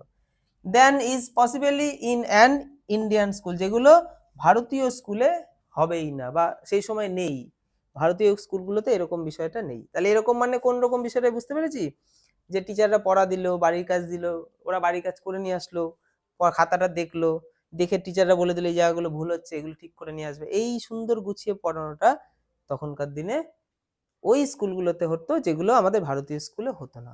The result was that practically no preparation was needed, কোনো প্রিপারেশনের প্রয়োজনই হতো না, এটাই হচ্ছে রেজাল্ট। কি রেজাল্ট, মানে এখানে যে এত সুন্দর সিস্টেমেটিক্যালি পড়ানো হতো তার জন্য প্র্যাকটিক্যালি প্রিপারেশন ওয়াজ নিডেড, এই যে কি বলছে, নো প্রিপারেশন, কোনো রকম প্রিপারেশনের প্রয়োজন হতো না। কোন সময়, এক্সামের সময়। দেখো when an examination had to be faced, যখন সামনে একটা এক্সাম আসতো তখন সেরকম ভাবে কোনো প্রিপারেশন আমাদের নিতেই হতো না, কারণ আমরা প্রত্যেকটা সাবজেক্ট প্রত্যেকটা ক্লাস সুন্দর করে আমরা করতাম, বাড়ি কাজ করে আনতাম, দেখাতাম, মানে এত সুন্দর সারা বছর পড়তাম, পরীক্ষার সময় কোনো প্রিপারেশন আলাদা করে নিতেই হতো না, যেটা এই স্কুলগুলোতে হয়, তাই না। সারা বছর সুন্দর করে পড়া দিলে পরীক্ষার সময় অত পড়তে হয় না। আর যারা সারা বছর পড়ে না কিন্তু পরীক্ষার সময় ভালো রেজাল্ট করতে চায়, তাদেরকে তখন সারা রাত সমুদ্রে ডুব দিতে হবে, কোনো উপায় নেই। মোর over the standard of English taught was much higher than that of Indian school, মানে সেইখানে ইংলিশ সাবজেক্টটা যদি কেউ শিখতে চায়, সেগুলো ভারতীয় সেই স্কুলগুলোতে যে ইংলিশ শেখানো হয় তার থেকে অনেক ভালো মানের ছিল, অনেক স্ট্যান্ডার্ড ছিল। But after giving due consideration, দেখো কনসিডারেশন কথাটা বলছে, তাহলে এই কনসিডারেশন গুলো দেখলে কোনো একজন কি ফিল করবে, আমি ওই স্কুলে পড়েছি, আমি কি ফিল করবো যে আমার ভাইটাকেও ওই স্কুলে ভর্তি করি, আমার পাড়ার বন্ধুটাকেও বলি স্কুলে ভর্তি কর। তাহলে এই কনসিডারেশন গুলো দেখে কি মনে হচ্ছে, দেখো but after giving due consideration and credit to all this, এই সমস্ত কিছুর জন্যই তো ক্রেডিট দেওয়া যায় স্কুলটাকে, খুব ভালো, আসো তোমরাও পড়তে পারো। আই ডাউট, আমার সন্দেহ রয়েছে, কি সন্দেহ, if I should today advice an Indian boy, মানে আজকের দিনে আমাকে যদি কোনো ভারতীয়কে অ্যাডভাইস দিতে হয় যে কোন মানে সে যদি জিজ্ঞাসা করে কোন স্কুলে ভর্তি হওয়া যায়, আমার কাছে যদি জিজ্ঞাসা করে, আমি যদি তাকে কোনো অ্যাডভাইস দিই, সেক্ষেত্রে আমার সন্দেহ রয়েছে অ্যাডভাইস দেওয়ার জন্য। To go to such a school, মানে এই সমস্ত স্কুলে ভর্তি করার জন্য আমি তাকে অ্যাডভাইস দেব না, সেক্ষেত্রে আমার সন্দেহ রয়েছে, আমি হয়তো দিতে পারবো না। তাহলে এখানে আমরা যা পড়লাম সবই তো পজিটিভ জিনিস পড়লাম, স্কুলের সব ভালো ভালো জিনিস, যেটা হওয়া উচিত নেতাজি সেটা করতে পারছে না, মানে কেউ একটা অ্যাডভাইস চাইলে তাকে সঙ্গে সঙ্গে সে বলতেই পারবে না, যে স্কুলে জোর দিয়ে বলতেই পারবে না পড়ো, পারবে কিনা তার সন্দেহ রয়েছে। তার মানে এটাই বলতে চাইছে সে মানে বলবে না যে তুমি ভারতীয় এই স্কুলে পড়ো। এবার আমরা একটু নেগেটিভ দিক দেখব। তাহলে ভালো দিক তো হলো, তাহলে নেগেটিভ এমন কি জিনিস ছিল যার জন্য নেতাজি কাউকে অ্যাডভাইস দিতে পারছে না যে এই স্কুলে তুমি পড়ো? কেন? কি নেগেটিভ দিক দেখো। Though there was order and system in the education that was imparted মানে প্রদান করা, the education itself was hardly adapted to the needs of Indian students। দেখো দো মানে হচ্ছে কি যদিও, দেয়ার ওয়াজ অর্ডার অ্যান্ড সিস্টেম, সুন্দর একটা অর্ডার একটা সিস্টেম ইন দ্য এডুকেশনে ছিল, ওই এডুকেশন সিস্টেমের মধ্যে ছিল, দ্যাট যেটা ওয়াজ ইম্পার্টেড প্রদান করা হতো ওই স্কুল থেকে, ঠিকঠাকই ছিল। The education itself was hardly adapted, কিন্তু এই এডুকেশনটা হার্ডলি অ্যাডাপ্টেড মানে মানিয়ে নেওয়াকে বলে অ্যাডাপ্টেড, টু দ্য নিডস প্রয়োজন অফ ইন্ডিয়ান স্টুডেন্ট, ভারতীয় স্টুডেন্টদের প্রয়োজন অনুযায়ী মানিয়ে নেওয়ার মতো ঠিকঠাক এডুকেশন এটা ছিল না। এরপর আমরা জানতে চাইবো কেন এরকম কথা বলা হচ্ছে। Too much importance was attached to the teaching of the Bible, এই যে বাইবেলের ওপর টু মাচ খুব বেশি পরিমাণে গুরুত্ব দেওয়া হতো, ঠিক আছে, বাইবেল শেখানো হবে। অ্যান্ড দ্য মেথড, এবার দেখো বাইবেল শেখানোর মেথডটা কি ছিল, the method of teaching it was as unscientific মানে অবৈজ্ঞানিক, as it was uninteresting, এবং এটি একটা uninteresting মেথড ছিল, মানে যে কোনো বাচ্চা কোনো ইন্টারেস্টের সাথে শিখতেই পারবে না, এবং অযৌক্তিক ছিল, অবৈজ্ঞানিক ছিল। একটা বাচ্চার মধ্যে ওই জিনিসটা শেখার প্রতি ইচ্ছে তখনই জাগবে যেটা তার তখন ভালো লাগবে, সে বুঝতে পারবে কি ঘটছে। We had to learn our Bible lesson by heart, আমাদেরকে মুখস্থ করতে হতো, এখানে হার্ট মানে মুখস্থ, আমাদেরকে বাইবেলের লাইনগুলো বা লেসনগুলোকে মুখস্থ করতে হতো। whether we understood anything or not, আমরা আন্ডারস্টুড মানে বুঝতে পারা, তাহলে আমরা কোনো কিছু, এনিথিং মানে কোনো কিছু, আমরা এই বাইবেলের কোনো লাইনের কোনো অর্থ বুঝতে পারি কি না পারি, আমাদেরকে ওগুলোকে মুখস্থ করতে হতো, মুখস্থের উপর জোর দেওয়া হতো। তাই আমার কাছে এটা মনে হচ্ছে আনসাইন্টিফিক এবং আনইন্টারেস্টিং।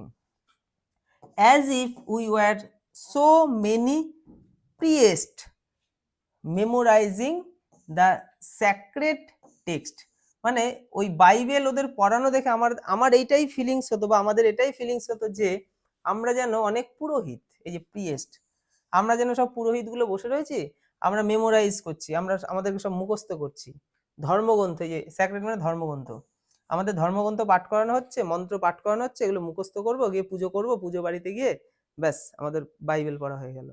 আমরা তো কেউ পুরোহিত নই, আমাদের মুখস্থের কি কাজ, মুখস্থ কোন কাজে লাগবে? এটার জন্যই বলছে এটা unscientific and uninteresting. It would be no exaggeration for me, এটা বলতে আমার খুব অতিরঞ্জিত মনে হবে না, মানে আমি খুব অতিরঞ্জিত করে বলছি এমনটা নয়, for me to say that though we were taught the Bible day in day out for 7 long years, দেখো 7 বছর দিন রাত সব এক করে, 7 বছর দিন রাত সব এক করে আমাদের কি শেখানো হতো, আমাদেরকে বাইবেল শেখানো হতো। I came to like the Bible, মানে বাইবেল আমার পছন্দ হওয়া শুরু হয়েছিল কোন সময়, ছোটবেলায় তো পছন্দ হয়নি। ফর দ্য ফার্স্ট টাইম, প্রথমবারের জন্য, several years later when I was in college, মানে তার কিছু বছর পর আমি যখন কলেজে ভর্তি হয়েছি, যে সেভারেল ইয়ার্স কিছু বছর লেটার পরে, কিছু বছর পরে যখন আমি কলেজে ভর্তি হলাম, সেই কলেজে উঠে যখন আমি বাইবেলটা পড়লাম, তখন আমার মস্তিষ্কটা উন্নত হলো, আমি একটু বড় হলাম, বুঝতে শিখলাম, তখন বাইবেলের মেন অর্থটা আমি বুঝতে পেরেছি। বাইবেল খারাপ জিনিস নয়, বাইবেলে ভালো কথা লেখা আছে, এবং বাইবেলটা হচ্ছে ইউরোপিয়ানদের জন্য ধর্মগ্রন্থের মতো, স্কুলে যেটা পড়াতো তখন আমার ভালো লাগতো না, কিছু বুঝতে পারতাম না, তাহলে আমি শিখলাম সেই কলেজ লাইফে গিয়ে, তাই না? তো তো সেই সময় কারণ কেন ভালো লাগলো, তখন আমি জিনিসগুলো তো বুঝে বুঝে পড়ে তার যথেষ্ট অর্থ বোঝার চেষ্টা করতাম। দেয়ার ইজ নো ডাউট, কোনো সন্দেহ নেই, দ্যাট যে the curriculum was so framed as to make us as English in our mental makeup as possible. দেখো কি বলছে, দেয়ার ইজ নো ডাউট, কোনো সন্দেহ নেই এতে, দ্যাট যে দ্য কারিকুলাম মানে পদ্ধতিটার কথা বলা হচ্ছে, ওয়াজ সো ফ্রেম খুব গোছানো একটা সুন্দর সিস্টেমেটিক্যালি পদ্ধতি ছিল, টু মেক আস যেটা আমাদেরকে তৈরি করবে, অ্যাজ ইংলিশ আমাদেরকে ইংলিশ সম্বন্ধে খুব সুন্দরভাবে শেখানোর জন্য তাদের পদ্ধতিটাতে কোথাও ভুল ছিল না, ঠিকঠাক ছিল। In our mental makeup as possible, যতটা আমাদের মেন্টালি মেকআপ করে আমাদেরকে ইংলিশম্যান বানিয়ে দেওয়া যায় তার জন্য স্কুল এবং তার পড়ানোর পদ্ধতি ঠিকঠাক ছিল, সেখানে কোনো সমস্যা নেই, কোনো সন্দেহ নেই। We learned much about the geography, দেখো কেন এই কথা বলছে, আমরা অনেক শিখেছিলাম কি, মাচ অ্যাবাউট দ্য জিওগ্রাফি ভূগোল শিখেছিলাম, অ্যান্ড হিস্ট্রি শিখেছিলাম, অফ গ্রেট ব্রিটেন, কোথাকার গ্রেট ব্রিটেনের, ব্রিটেনের আমরা ইতিহাস ভূগোল শিখে বসে রয়েছি ভারতীয় হয়ে, কি করবো, আমাদের কোন কাজে লাগবে, অ্যাংলো ইন্ডিয়ানদের লাগতে পারে, তবুও তাদের লাগবে না, কারণ অ্যাংলো ইন্ডিয়ান মানে তারা তো ভারতে থাকছে, তাহলে তাদের তো ভারতের ইতিহাস ভূগোল জানতে হবে, কিন্তু তারা জানছে গ্রেট ব্রিটেনের ইতিহাস ভূগোল।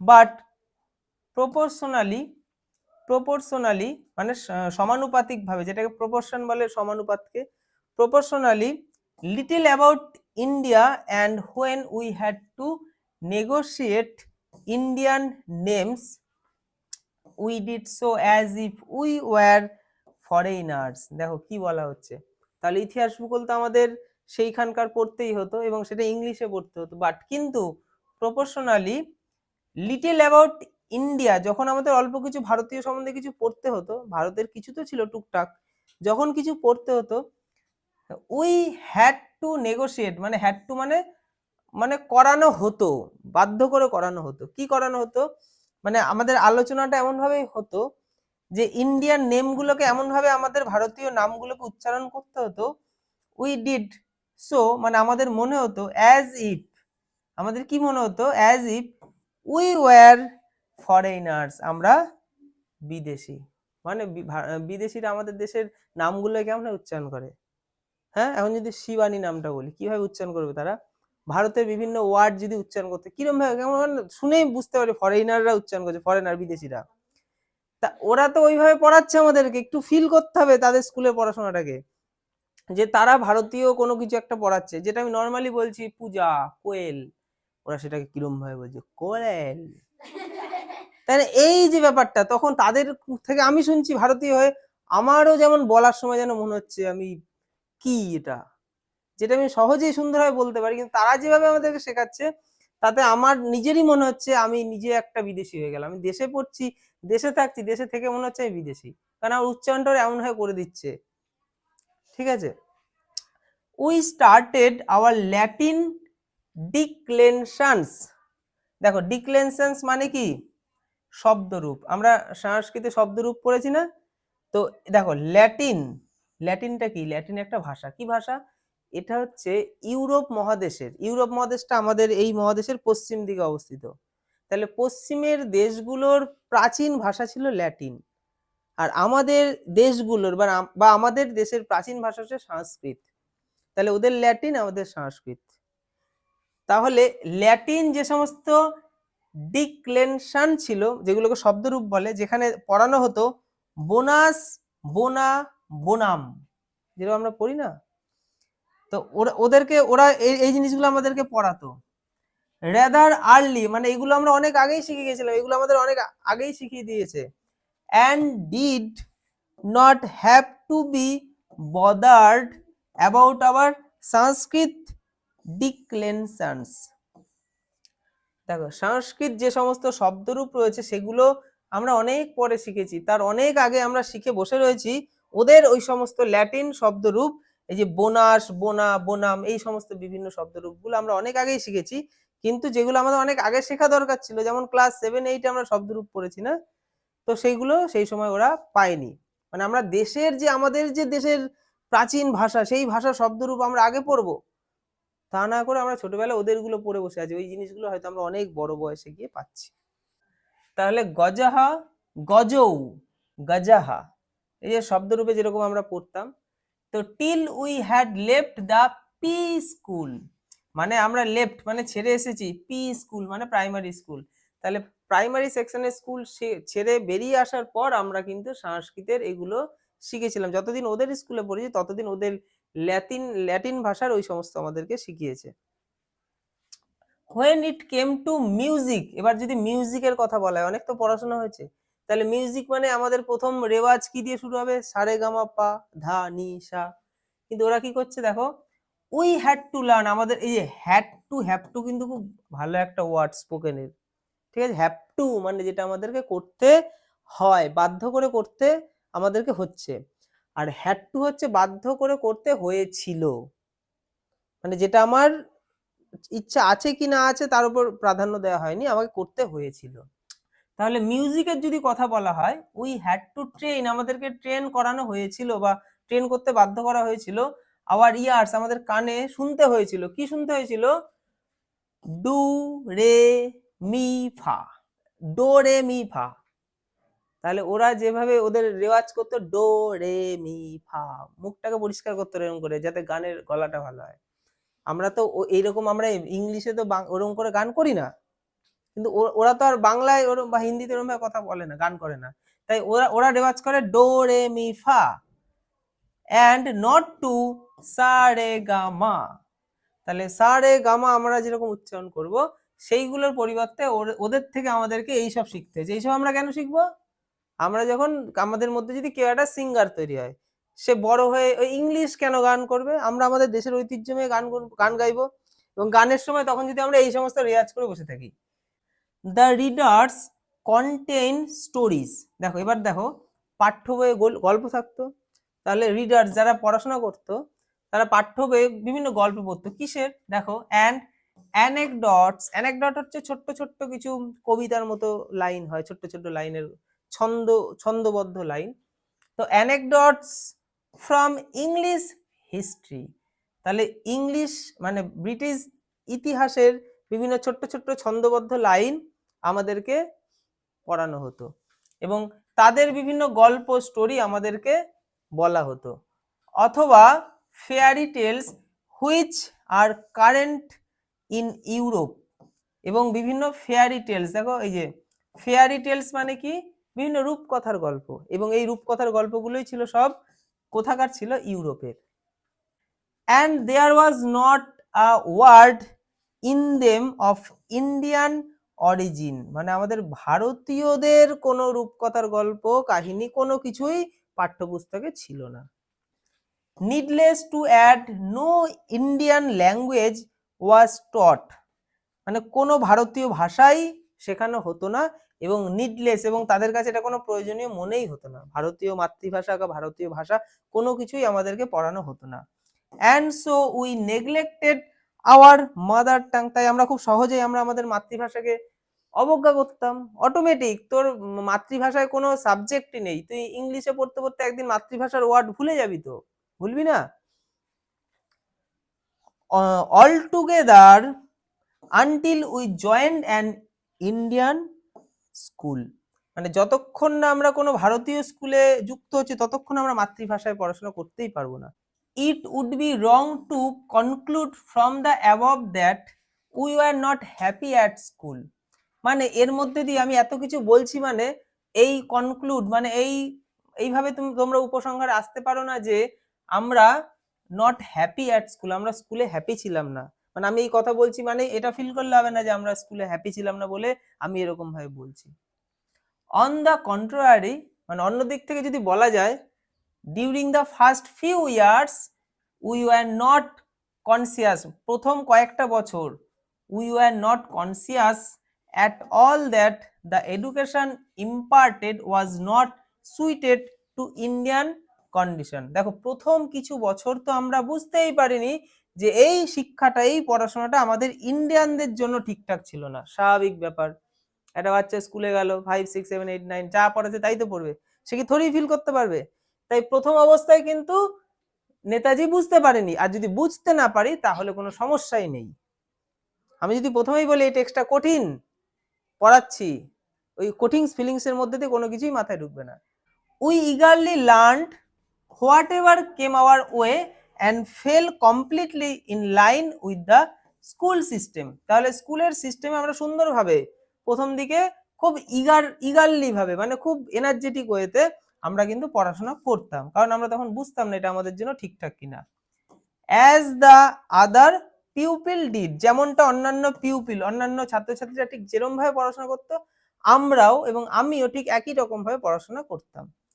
The school had a reputation, আমাদের স্কুলে একটা রেপুটেশন ছিল for turning out well behaved boys and girls. আমাদের স্কুলের একটা সুনাম ছিল এই কারণে যে এই স্কুলে যারা পড়ে তাদের ছেলেগুলোর এবং মেয়েগুলোর ব্যবহার খুব ভালো হয়। And we tried to live up to it, এবং আমরা চেষ্টা করতাম যে এইভাবেই জিনিসটাকে চালিয়ে নিয়ে যাওয়ার, মানে আমরা চেষ্টা করতাম যে আমরাও আমাদের শিষ্টাচার, ভদ্রতা, সভ্যতা সুন্দরভাবে মেনটেন করব, কারণ আমাদের স্কুলে সুনাম ক্ষুণ্ণ হবে। আওয়ার প্যারেন্টস আই থিঙ্ক, মানে এবার প্যারেন্টস এর কথা বলা হচ্ছে, দেখো নেতাজির বাবা মা বা নেতাজির মতো আরো যারা রয়েছে তাদের বাবা মারা, তো আওয়ার প্যারেন্টস আই থিঙ্ক, আমার মনে হয়, were on the whole satisfied, তারা হোল স্যাটিসফাইড মানে কি, মোটামুটি সন্তুষ্ট, আমরা ওখানে পড়ছি মোটামুটি সন্তুষ্ট, মানে বলতে চাইছি খুব সন্তুষ্ট নয়, মোটামুটি সন্তুষ্ট, ঠিক আছে আমার ছেলে ঠিক আছে। উইথ আওয়ার প্রগ্রেস, আমাদের বা আমার যে প্রগ্রেসটা হচ্ছে এই প্রগ্রেসে আমাদের প্যারেন্টসটা মোটামুটি সন্তুষ্ট ছিল।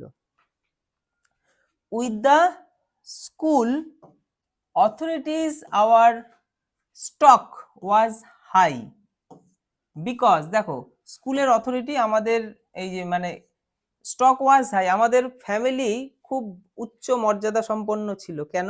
কারণ আমাদের ফ্যামিলিতে সবাই ভালো পড়াশোনায় ছিল এবং আমরা ভালো পড়াশোনা করি, এই দিক দিয়ে আমাদের একটা খ্যাতি রয়েছে এই স্কুলের কাছে। তাই এখানে বলছে authorities our stock was high because the members of our family were generally at the top in whichever class they happen to be. আমাদের পরিবারের যারাই পড়াশোনা করতো এই স্কুলে তারা কিন্তু ক্লাসের টপ হতো, তো সেই হিসেবে আমাদের ফ্যামিলির একটা সুনাম ছিল। তাহলে টপ মানে টপার হতো, তা আমি কিন্তু সেই স্কুলে টপ হতাম না, তাহলে বাবা মা দেখতো না আমি পড়াশোনা করছি ঠিক আছে, কিন্তু টপ হতাম না, তো তাতে বাবা মা খুশি, ওই যে বললো না হোল স্যাটিসফাইড, তার মানে খুব খুশি নয়। Sports naturally came in for some amount of attention but not as much as one would expect in a school run on English lines. এই ইংলিশ লাইন্স মানে ইংলিশ মিডিয়াম, তাহলে সেই সময় ইংলিশ মিডিয়াম স্কুলগুলোতে খেলাধুলার প্রতি খুব গুরুত্ব দেওয়া হতো পড়াশোনার পাশাপাশি। তো আমাদের এই স্কুলেও তো সেটা তাহলে হওয়া উচিত, কিন্তু এই স্কুলে কি বলছে, sports naturally came in for some অ্যামাউন্টে, সাম কিছু পরিমাণে অ্যাটেনশন দেওয়া হয়, মানে সামান্য অ্যাটেনশন এই স্কুলে দেওয়া হচ্ছে, খুব বেশি দেওয়া হচ্ছে না অন্যান্য স্কুলের তুলনায়। কেন? দেখো তার কারণ হচ্ছে হেডমাস্টার বা হেডমিস্ট্রেসের জন্য এই জিনিসগুলো ঘটে, কারণ তারা যেরকমটা হয় স্কুলটাও ঠিক সেরকমই তৈরি হয়। That was probably due to the fact that our headmaster was not much of a sportsman himself. আমাদের এই যে হেডমাস্টার কি ছিল না, স্পোর্টসম্যান ছিল না, সে নিজে স্পোর্টসম্যান ছিল না বা নিজে খেলাধুলা অত পছন্দ করতো না, তাই সম্ভবত প্রবাবলি, তো এটাই ছিল ফ্যাক্ট যে আমাদের স্কুল খেলাধুলায় খুব বেশি উন্নত হতো না। He was a unique personality in many ways. Unique personality, একটা ইউনিক পার্সোনালিটি কার মধ্যে ছিল? হেডমাস্টারের ছিল, ঠিক আছে। ইন মেনি ওয়েজ, বিভিন্ন দিক থেকে দেখা গেলে তার মধ্যে ভালো ভালো কিছু পার্সোনালিটি কোয়ালিটি ছিল। অ্যান্ড স্ট্রং উইল্ড, মানে স্ট্রং খুব বেশি পরিমাণে, উইল্ড মানে ইচ্ছা শক্তি, and the stamp of his character was visible everywhere within the precincts of the school.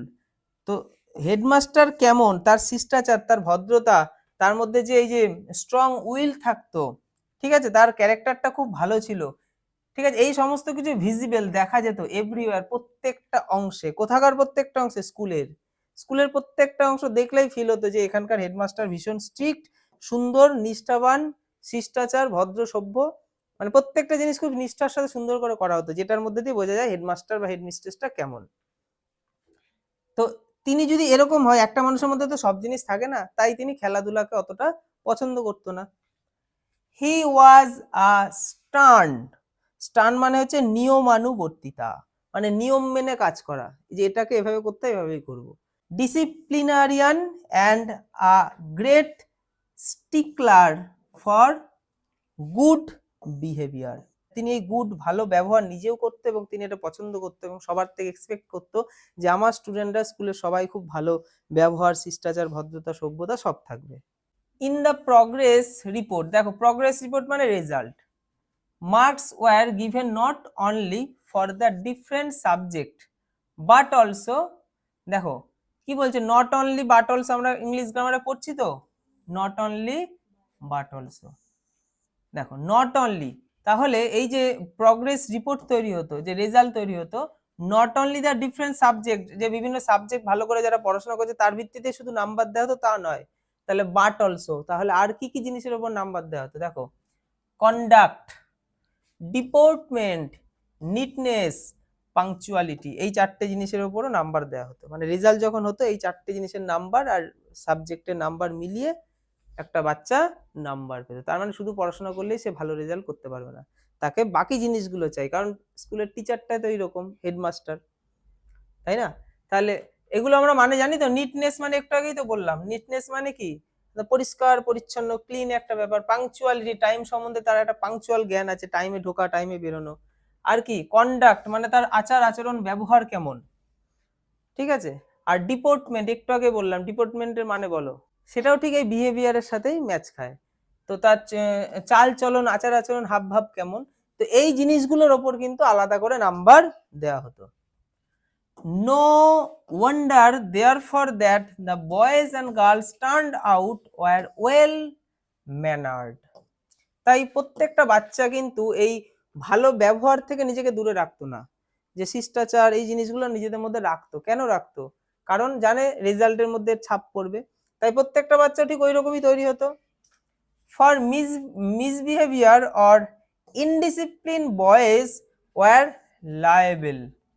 liable to be flogged with a cane. দেখো এই জায়গাটা কি বলা হচ্ছে, তাহলে সব বাচ্চা তো ওরকম শিষ্টাচার নিষ্টাচার হয় না, কিছু তো থাকেই বদ, তাই না?